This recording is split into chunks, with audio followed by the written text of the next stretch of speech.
We are indebted, as always, to have Jem and Gavin here to answer all your questions. So I have a load of questions that were put to me on Instagram and also a load of me that were put to me from paid subscribers. And Dermot has looked at them all and he is going to answer them because he's very good like that. So we're going to start with one from Anne-Marie Hickey-Jones. What kind of plants to grow in pots, as I only have a small backyard? So anything will really grow in a pot, even, let's say, to broaden it out for other people. If you had a big enough courtyard garden, but you had no access to the ground, you could still grow something like a birch tree, as long as you treat them well afterwards. So in a small courtyard, I would always start off with a tree. Something like an oriental maple is really good. Make sure the pot is as big as you can kind of achieve. Terracotta pots are really great. Make sure there's a drainage hole in it and fill it with really a mix of good quality topsoil and really good compost. That's the most important thing. So then establish your main framework for the pot. And as I say, as a backdrop to a series of pots, I would put a small tree. One of my favorites would be an oriental maple, but you could also use something like, if you want something evergreen as a tree, the Killarney strawberry tree. It's called Arbutus unido.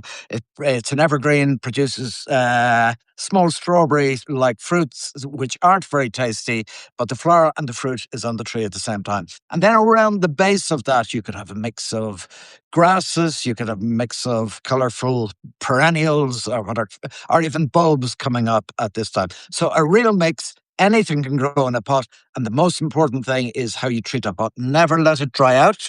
So going on holidays, if you had a simple irrigation system that was linked to it.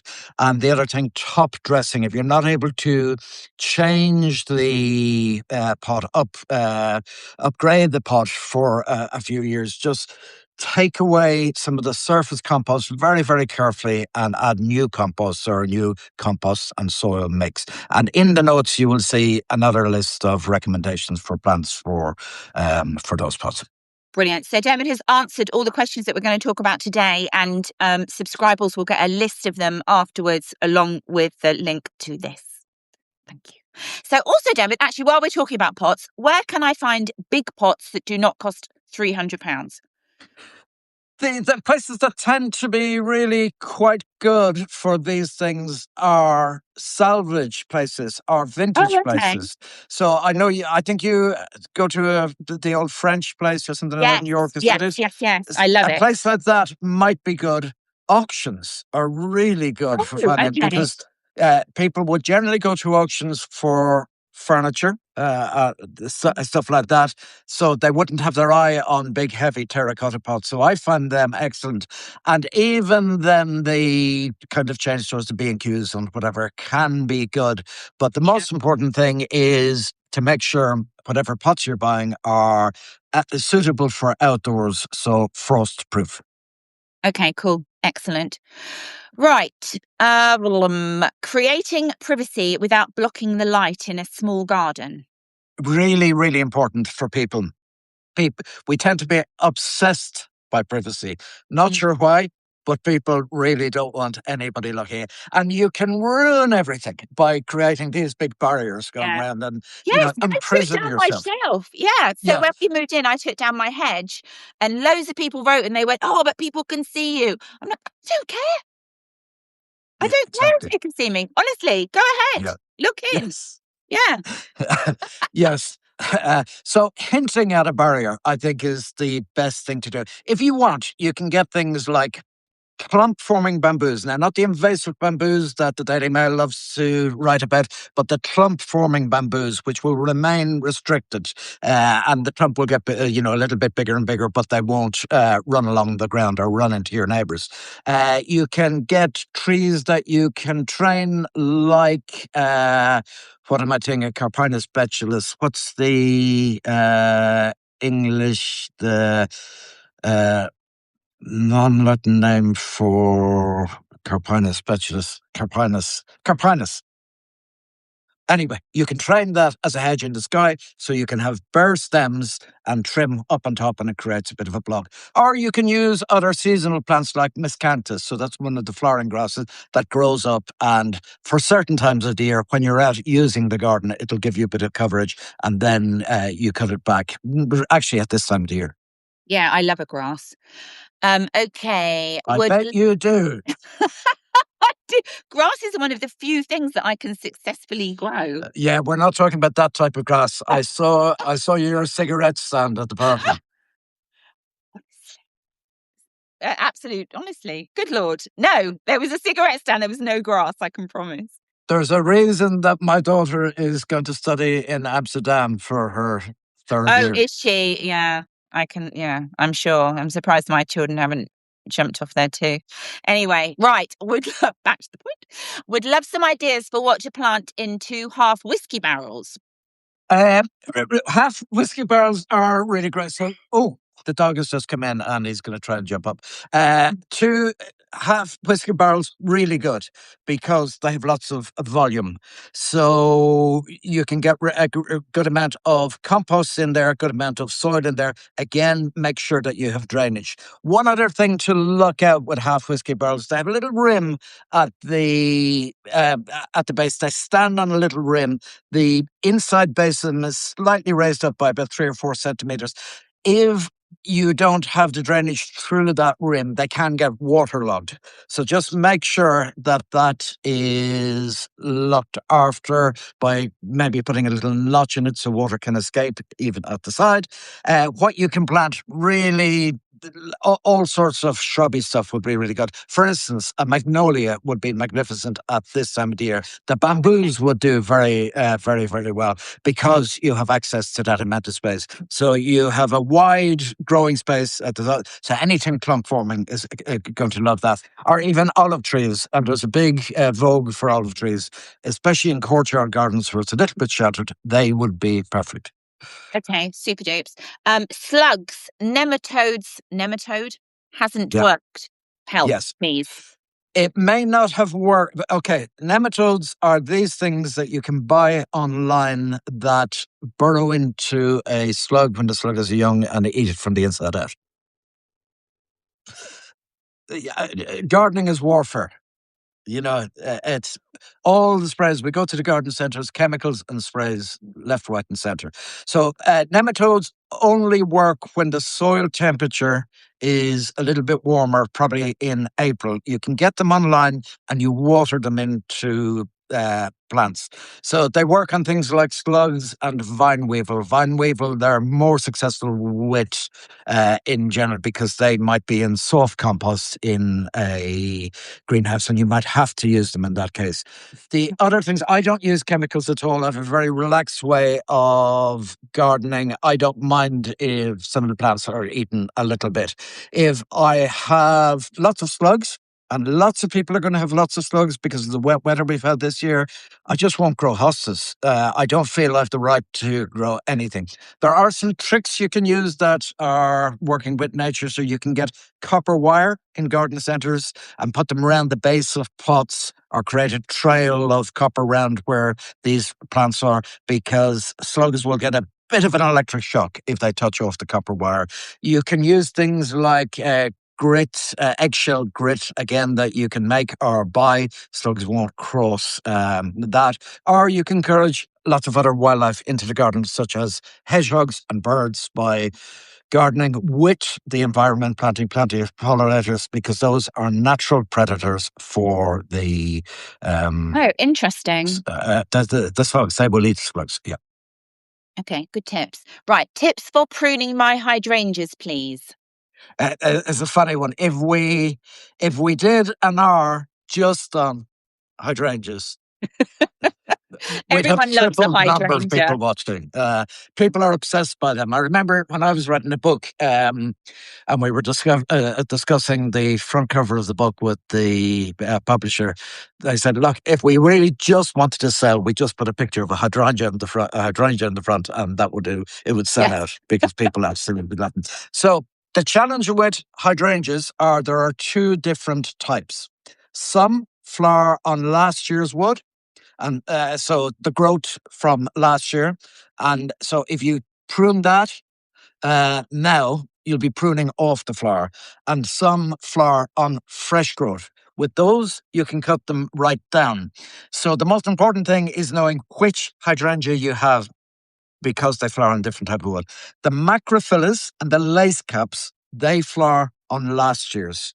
So you have to be careful to only prune them lightly, removing the dead flower and any weak stems in the center. You want the sun to get right in the center of that.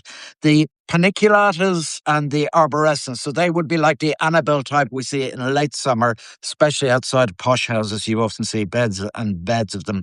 They can be pruned much harder around this time of the year, right the way down to 8, 12 inches. Okay.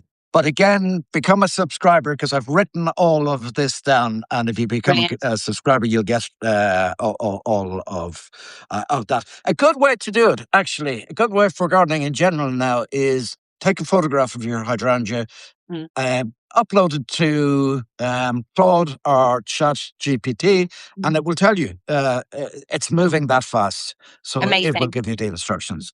Super handy. Right. Small yard with a silver birch in the corner. What to do about lumpy roots? I don't love decking. So birch have this thing that they tend to produce some surface roots, and if you plant them in a lawn and you go to mow the lawn, that these roots will come through and form these bumps, or they will lift paving. So I've just I got 15 years out of the paving in my front garden, changed it all a couple of months ago when we had somebody coming to live with us for a television show. So I had to get my act together. Yeah, for 3 days. Living with Lucy, it's called. And Lucy came, and she had just been with Caitlin Jabner in Malibu, and she came here. And the family agreed, which was amazing because they've never ever agreed to anything like that, and it was great. But because she was coming, I got rid of that problem. So what do you do? Maybe don't grow in a small courtyard garden. Don't grow birch in that situation. You need more space, really.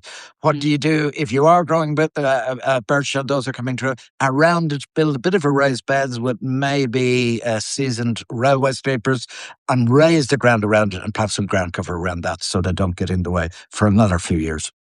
Okay, cool. Right. Eco-friendly ways to clean a patio. She hasn't got a pressure washer. What ways can she clean her patio, her paving stones without? Kind of the same way that you do with the inside. So what do they? So you can wash it down with soap and water. But oh, what's that? You can put what's that soda? Bicarb. Bicarbonate. So make a little mix of that bicarbonate of soda and water and wash it over it, and it does amazing work. Or if you can hire a jet washer, it's just great fun. Really, Oh, yeah. really great And they're fun. so effective, aren't they? Yes, They're they are absolutely very brilliant. effective. Yeah. And again, if you're on Instagram and you hire a jet washer, your followers will go up enormously. I've just done one on the tiles halfway down the garden, which I haven't posted yet. Just cleaning them up for the winter. They're so effective. Yeah. Really great. Transformative. Okay. So it would be great to get advice on the best plants and flowers for roof gardens. So roof gardens, if we just think of the conditions, important to say there is a plant for every single situation because there was plants here before we were here. So if it's open and exposed, if you have a roof garden, that's the conditions you'll have. It'll be full sun and it'll be wind blown. So you look at the plants that have evolved in different parts of the world that will grow here suited to those conditions. Often Mediterranean plants. So anything with a bit of a silver leaf, which indicates that it's covered in thousands of little hairs. So Santalinas or lavender or things like rosemary. So anything with a small leaf or a very hard leaf, they'll all do very well. The other type of plants that'll do really well are wispy ones. So those ornamental grasses that the wind can just whistle all the way through. Anything like that will generally do well. If you've access to very little soil, often people will do lawns of sedums. So they'll plant whole beds of sedums, which are tiny succulent plants, which take any moisture as it arrives from the rain, and they store it. And they will flower at different times of year, and they can have different Oh, that's different interesting. colour foliage too. Okay, cool. I've let my garden go and the beds have got completely overgrown. I spent a fair bit of money 10 years ago getting it planted up.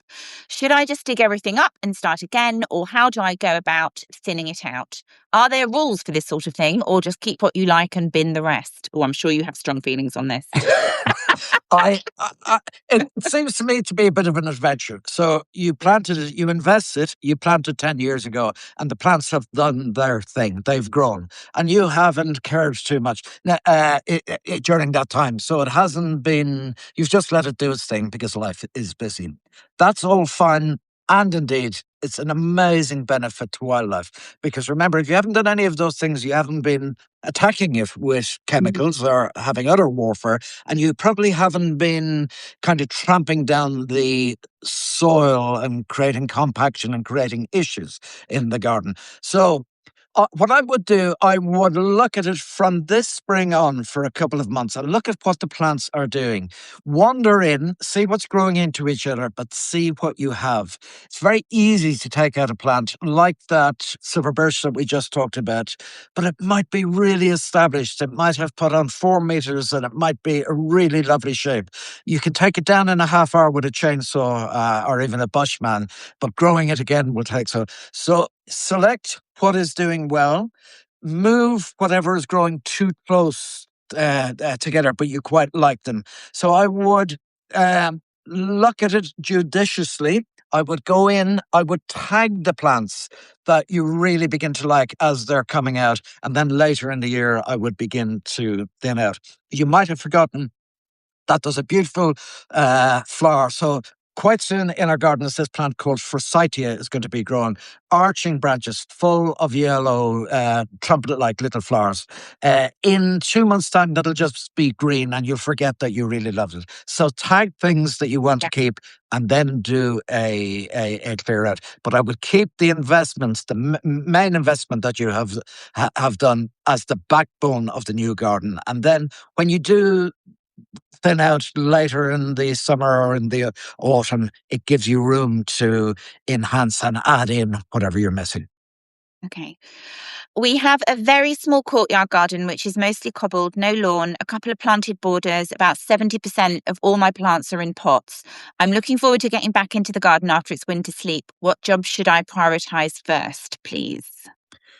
Um, I think the pots need maintenance. So just examining them, actually, much in the same way as the last border that was planted. Just look again at everything. What's doing well in pots? All the pots are going to need rejuvenation. Now, the only exception to this is if you have bulbs coming up. So if you know you have bulbs planted and they're not peeping up yet, they're for later in the spring. If you've or maybe even into the summer, like alliums, set them to one side and let those pots do their thing for this year. Otherwise, look again at the pots. If plants have been in the pots for a long time, the roots of those plants need moisture and they need feed. And the feed in those pots may be depleted. So it might be time to plan on refreshing whatever you have. It can be a good time to take out any herbaceous plants. So things like salvias or ground cover geraniums or anything like that. You can take them out, you can divide them. So from one pot, you might get 3 different plants, divide them into groups that will give them new vigor. So I would say look again. I would say maybe add some small trees, going back to that oriental maple or the Killarney strawberry tree. And then I would say good maintenance for the pots, really good feed, really good quality compost into that pot, and refreshing them you set them off for a New Year's growing. Okay, super. I've got I'm about to start my courtyard. It's really tiny, and I just want to double check because I did ask ChatGPT, but I think you might know better. Can I take my indoor yucca, which has been living outside since I moved into this house? Can I plant it? You're in York, so you're and now you're in the centre of the city. You have courtyard walls Yes, around you. all the way around. So big that the cat can't escape. So that will have an effect on on your the temperature outside, and we're thinking of winter temperatures. It'll be warmer there, or it'll be warmer in central London or central Yeah. Manchester than it will be where you used to live, which was out surrounded by Yeah. fields. So you might be okay. How long ago did you leave it outside? June.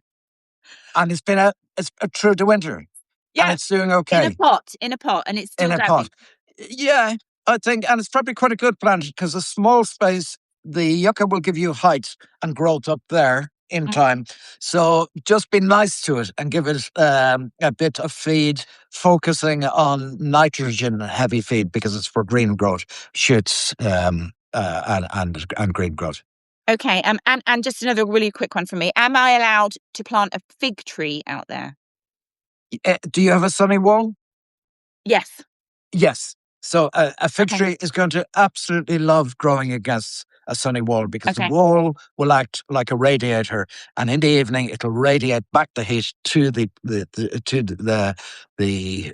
plant. Good pruning along that wall will be essential in a small space in Yeah. time. Okay, cool. Thank you for that. Right. What are the best alternatives to grass? We have small front and rear gardens with seating areas and raised beds, so the lawns are really small and barely worth having. We'd like to keep some easy maintenance green cover. Hold on into the next one. But without the need for a lawnmower. Any ideas, or is it best just to keep it grass? Okay. Yeah, plenty of ideas. Lots of plants will do the job of ground covers. Indeed, I have taken out over the years all the lawns that we have Oh, okay. right through the garden with much opposition, I have to say. But there you go, packed with plants now. So ground covers, you could do a chamomile lawn. You could do ornamental grasses. You could do the low growing geraniums. You could do a tapestry of all sorts of different types of low growing plants. So there's a black grass called, oh, just gone. Nigrescens.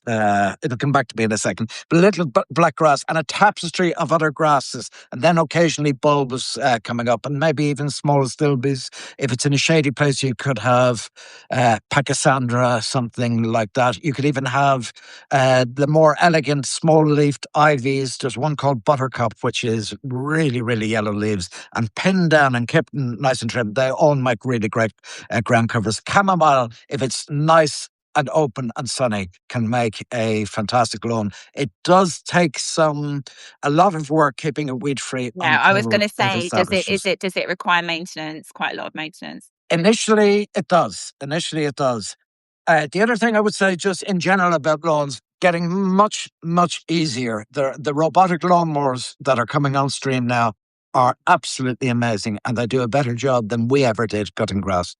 So that's taking a lot of the drudgery out of it. But for a very small area of grass, I would tend to take it out and put some light grass. A tapestry of ferns would be really good.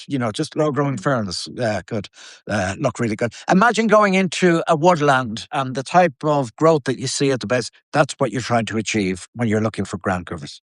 Yeah. I noticed that Jo Wiley, she put a story on the other day of her garden with one of those robotic lawnmowers, and she's got a huge garden, and I've it just been did the to whole her. thing. I've been to her garden, I think 20 years ago. It's near Silverstone. I remember, and it was big. It was really rural. She's always been into gardening. She has a podcast called Dig, is it, or something? Yes, dig. Yeah. And is it about gardening? Yes, and other things, I think. Probably a lot about other It's things. got, yes, I think it's gardens and other stuff. But the two of them are mad into gardening. I know that. Yeah. Yeah. Brill. Right. I've got 3 bay trees in containers which have been in the same compost soil for around 8 years. They look a little sad, so I think I need to change the compost. But is it the right time of year, and what type of compost should I buy? It is. They're going to be hungry. They're very forgiving plants. They're going to be very hungry. I would go in well drained. They're a Mediterranean plant. You want not heavy compost, really well drained compost. So a John Innes number 3, something like that. A soil based compost and some fertilizer that again is tree and shrub fertilizer, concentrating on the green growth. If they're very difficult to get out of the pots, even a top dressing of that would be good. So again, that's just peeling away the top couple of centimeters of soil very, very carefully and putting new compost on top will really help. Okay. Would love advice on adjusting a garden layout for the best use of space. Are there any go-to rules for shaping beds, lawn and seating areas? Are wavy edge beds old-fashioned or cute? Should all patio areas connect? Wavy edge beds they're the scalloped kind of things that our parents and grandparents kind of used to have. They were in vogue. Curves can be good. Curves, when you're planning a garden, you're painting a picture, and you have to use line and shape to draw the eye through your plot. That might be, you can do that using straight lines, going straight down one way and then veering off another way. So your garden is a series of kind of corridors. What you're drawing might be the lawn going that way and then going that way, or it might be a serpentine, a simple curve or a serpentine. And then you use plants on either side to create the volume. Mm-hmm. So it's really, I wouldn't do anything too fussy. Simple lines, whether they're straight or dramatic curves, work really well. I wouldn't have borders that were too fiddly. Give as much space over to a border to create a definite line, because it's those lines that will tell you the whole story, lead you down, or lead the eye if you're doing the washing up at the kitchen window, lead the eye down through the garden. I did a book for Dorling Kindersley many years ago, and it's called How to Design Your Garden in 10 Easy Steps. And you can still get it on the Amazons and stuff like that. And that concentrates on the simple ABCs of sweeping designs, how to take control of the space that you have, be it a small courtyard, be it the larger garden, be it a garden that goes across your house and not straight down, and how to make the most of those spaces with line and shape. Okay, super. How best to plan out planting large wooden troughs? So this is what I'm going to put in the back garden, a large wooden, like a sleeper trough. What to put at the bottom where there are fine gaps, the type of soil and some planting suggestions to provide interest over the year. The best investment we can make in our gardens, whether it is in pots and containers or troughs or in the ground, is looking after the soil. If you're planting up a trough, you want the plants to do really well. You want lots of good stuff in it. So the boring, heavy work comes first, but it is the most important work. With a wooden trough like that has some gaps, I would, first of all, the gaps are good because it means there's drainage. It means your plants are going to end up waterlogged. I would get some landscape fabric, and you can get that from B&Q, first of all. So that's a fabric that creates a bit of a barrier. It will let moisture through. So I would line the trough with that first, and then I would put a layer of shingle or small pebble down, even the type of pebble you get for aquarium, something like that. Would do well if you're having trouble sourcing it. And then a mix of topsoil and really good quality compost. I'd say 60% really topsoil, 40% compost. If it's for a trough, I would tend to buy that compost from the garden centre, one of the big chains, because that means it'll be sterilised, it'll be heat treated, and mean you won't be getting weeds in. The other thing I would do, I would put that layer in, landscape fabric, pebble, your mix of soils and compost, and then your plants. And then I would probably put another layer of pebble at the base of the plants, because that will help create a mulch and retain the moisture in the plant rather than evaporation. Okay, brilliant. Thank you. Best perennials for borders that don't need much attention. That depends on site and situation, but I would go for something like geranium Johnson's Blue. Is just great. When you're putting perennials down like that, always use them in groups of 3 or 5 to cover over areas. Epimedium is another really good kind of perennial. It's almost an evergreen. It's an American ground cover, heart-shaped leaves, lovely little neon-coloured flowers early in the year. Pachysandra will do very well. The geraniums will do very well. Ferns will do very well. And all of these to be used as a tapestry and all in odd numbers. So plant a few of each and repeat that planting. You don't need, 20 different species to create a Yeah. good effect. You can repeat, and that gives coherence to a garden if you repeat plant. Okay. Please help with bramble overwhelm. I don't know how to get rid of them and stop them from returning. So brambles can be a nuisance. They're also a brilliant plant for wildlife in the garden because they produce flowers that are pollinators that produce pollinating flowers that produce fruits after those flowers. So the birds and other creatures absolutely love them. However, they're toughies because they're full of these barbs all along the stem. And the way that they invade the garden is very interesting. The way that they grow is that they hop. So the new shoot comes out of the base of the plant, forms an arch, and wherever it hits the ground, it'll shoot roots into the ground and it'll start again. So hop, Oh, hop, hop. So I find I'm odd. I love things like cleaning soil, and I love things like the removal of brambles. I find it very satisfying. So a fork into the roots, just shift it up and down. You will loosen. The roots don't go very deep with brambles. The main way of getting rid of anything that we regard as weeds in the garden is cut it back, cut it back, cut it back. Eventually, the all the plants need photosynthesis to turn sunlight into food, into energy for them. If you keep removing that, they'll wither and die. So cutting back is an easier way of doing it. Digging out, if you can trace them, just being very careful, get some, heavy gloves and go in with the fork under where you see them touching the ground. I find it hugely satisfying. Cut them all up into little bits, put them on the compost heap, and that's them done. brilliant. When is the best time to mulch borders and what is the best type to use? Now is a really, really good time because things are just, the soil is beginning to heat up. There's still moisture in the soil now. So, what I would tend to do is go out, remove anything we don't want. So, anything that we regard as weedy in the area with a hoe, and then put the mulch down. What mulch is, it's like the duvet we pull over ourselves at night, and it's about as thick as the duvet, too. It is generally organic material that you use over the soil around the base of the plants.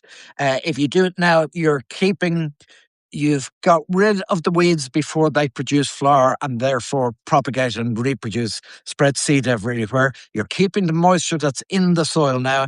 You're really enhancing the warmth because you're creating that blanket just at the time that the roots are getting the signals from the heating up of the soil and from the longer daylight length to really start growing. So now is great. Organic matter is best.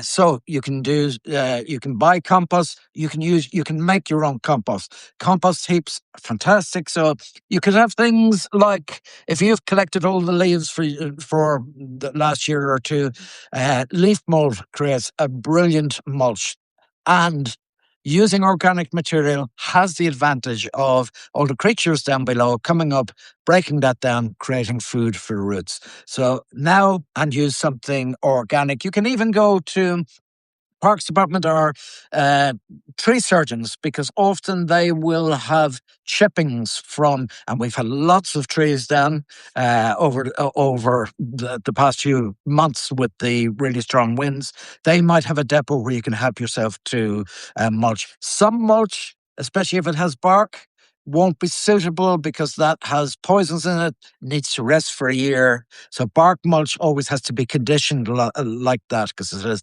tannins and other things, but other chips are perfectly good to use. Okay, I'm going to ask you a question. I'm going to run because someone's at my front door. My mimosa is bent. How can I support it to grow a strong, straight trunk? And I'll be back. No, I'm in control now. I can Teresa was gone. I can say anything I want, but I should answer the question. It's like when the teacher leaves the room. Mimosa. So mimosas are wonderful. The Acacia delbata is the really common one, and often in flower at the moment. We have one in our garden. It started flowering, I would say, in mid-December, and it still has those little pom-pom flowers. The disadvantage of them, they're really good because they're evergreen, they flower early, they look like something from what we were talking about you while you were gone. Oh, yeah, I bet you were. Um, so they grow very fast.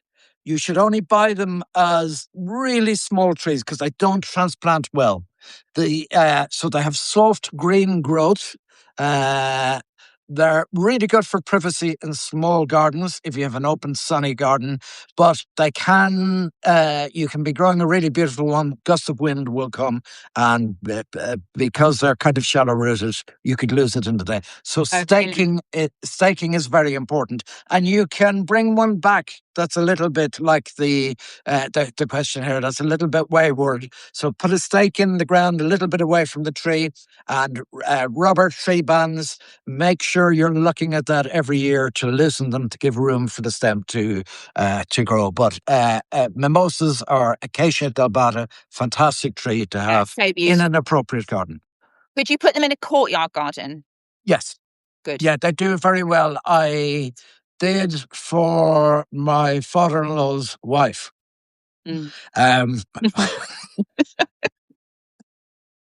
Complicated? No, that wasn't why I did that. Oh, bloody hell. Anyway, I did there.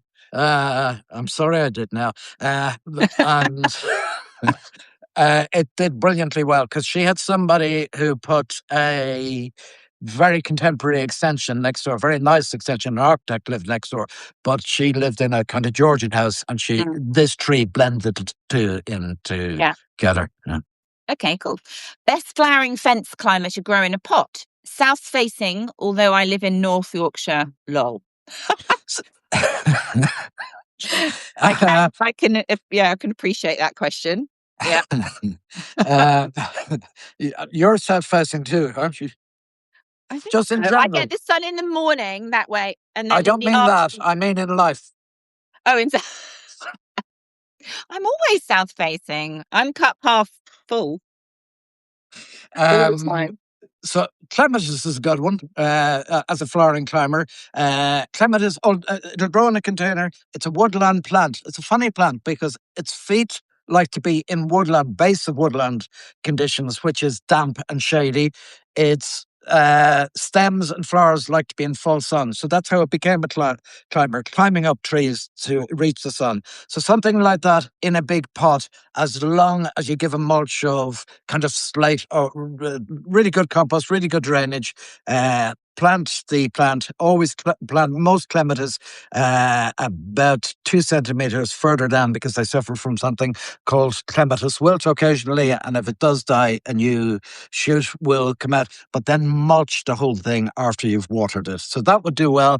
Or something like star jasmine, really, really good evergreen climber, or the evergreen clematis, Armandii, very slow to get going. Once it does, goes like the toppers.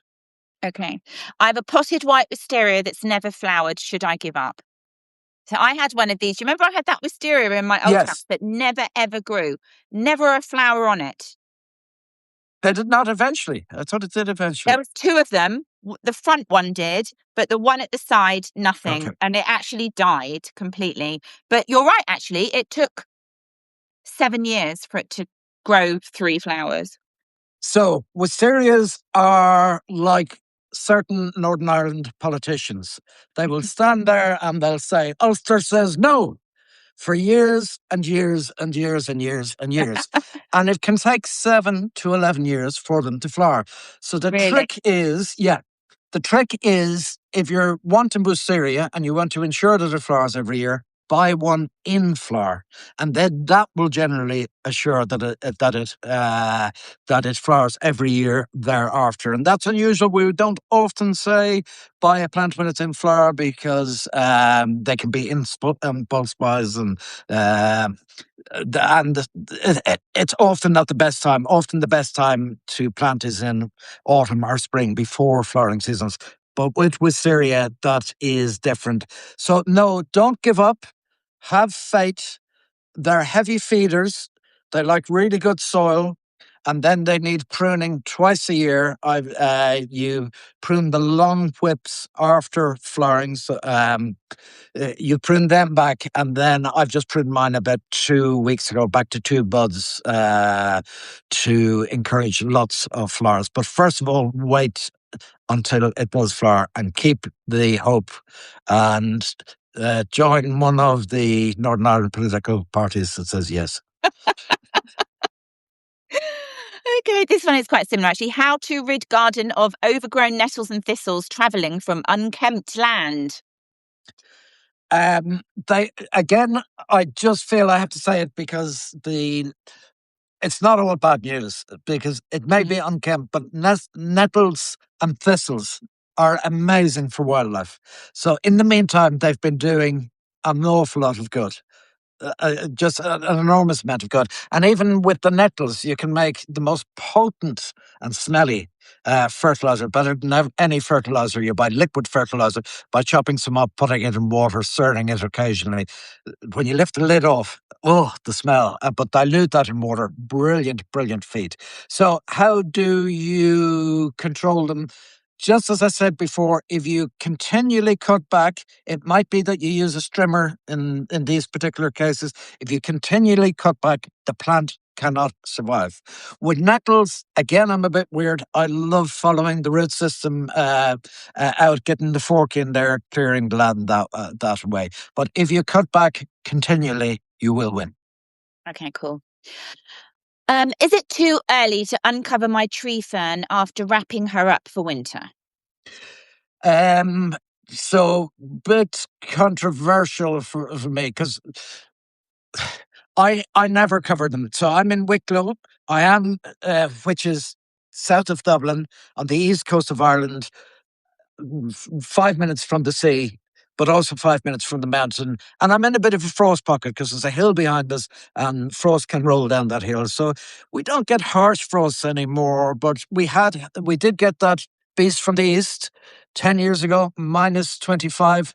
Tree ferns were absolutely fine. Oh, Lots of, interesting. yeah, yeah. Lots of people cover them, and lots of the sites say that you can protect them and whatever. I just don't want to look at covers I don't want to wrap up a plant in the garden, a banana or a tree fern. So I don't. If you have, is it too early?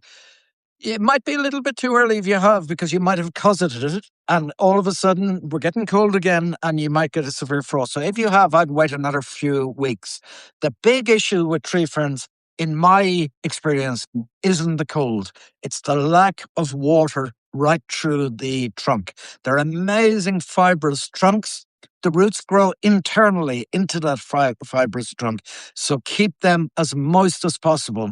And they're also ferns. They like shade, so they like to grow under the canopy of something else. Mhm. Or, back of my house, east facing, kind of shaded in the morning. They absolutely love it there. So it's more water issues, I think, that people have than the cold issues. But if you have put a jacket on it, keep it on for a while yet. Okay. What is your favourite shrub rose? Uh, it is Munstead Wood, which are, I'll give you two, Olivia Austin are Munstead Wood. They're David Austin roses. So they're the modern version of the old fashioned roses, brilliant colours, and I have boated them out. I've one as a climber and one as a ground or ordinary shrub rose in the garden. Their colours are just so, they're really dependable. Colours are just fantastic, pinks and purples. I planted, when I did my front garden, I planted a David Austin rose. It's looking a bit pathetic. It's only grown by about. Yeah, but that's Do only they new. take a while? Is this in the new house or the old house? No, this one at the front, in the front courtyard. Yeah, they take a while. Yeah, they shouldn't be really growing yet. So I pruned my Okay. climbing roses a couple of weeks ago, and they're beginning to produce some offshoot shoots. Some manure at the base of them. They will love you for it. The other thing, if you're choosing a rose, so we know that David Austin was an amazing rose grower, a rock star in the world of roses. If you're choosing a rose, it's a very good idea to look at the names of roses. So I mentioned one there, Olivia Rose Austin. His name was David Austin. He named one of the roses after a member of his family. He'll have picked a very good rose to name after a You member of liked his it. Oh, family. that's a good tip. So that's how you know. On the other hand, lots of roses are some of the favourites from the David Austin stable are being retired now because of climate change. Because Oh, they're not as dependable. They're more susceptible to our different weather patterns and different diseases. They've recognised it now. So it's climate change. Yeah. okay. Actually, I have a quick question myself. I planted that verbena. How do you pronounce it? Is it verbena or Rowena. verbena? Verbena. I planted it, and it looks like it's dead. Is it supposed to look like that at this time of year? Do I need to cut it? I cut mine. I had kind of dwarf verbena in a kind of dish at the front door. I cut mine back just about 2 weeks ago. Won't look great. The stalks should be greenish. Won't look great. Verbenas are funny. They did very well in your last garden, I Yeah, remember. I love them. Yeah. Just Yeah, for anybody who doesn't know, they produce these. They're like Cliffords in a way. yeah, they're Straight fabulous. up. Mine grew to like 10 foot. And they have all these purple Yeah, flowers so at the top. pretty. So combined with other plants, especially ornamental grasses, they dance in the wind and have that froth of colour up above. They are herbaceous perennials. Sometimes they do well in a situation. Sometimes they don't go well at all. It's a bit like basil, can work well for you one place and in others, Yeah. maybe not great. So let's see Should I if cut they. it? I would cut it, but I wouldn't cut it too low. Okay, So I might 8 do that. inches. All right, I'll report back. Can a 5 foot cordyline survive in a large pot? Yes, Is really that a suitable. yuckery thing, isn't it? Yes, yes.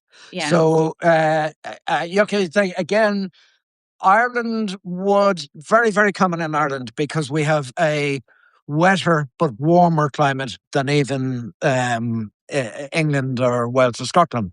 So we grow them just all the time here, not so much in the Midlands of the country uh, where Maura Higgins comes from. It's very cold there.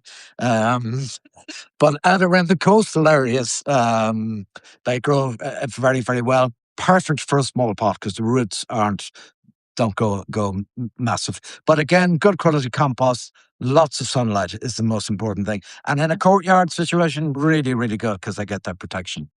Okay, cool. So we'll just do a couple more because I just noticed we've been talking for absolutely ages.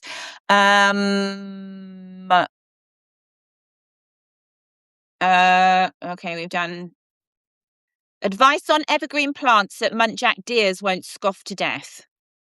Anything aromatic is going to be an issue for deers. Oh, For deer, interesting. so they are a problem first and foremost, and you can't guarantee, but they don't tend to like plants with a strong aroma. So there's a shrub called Choicea tornata, Mexican orange blossom. They won't like that because if you break the stem of that, it's very aromatic. Mhm. They won't like lavender. They won't like rosemary. They won't like things like Santalinas. So anything with strong aromas, they're not. in favour of. That's a brilliant tip. Okay. And then finally, we'll do, how do I stop my seedlings going leggy? I have no idea what that means. What does that mean? Oh, my turn to go out. I'll show you exactly what Okay. that means. I'll talk about you in your absence.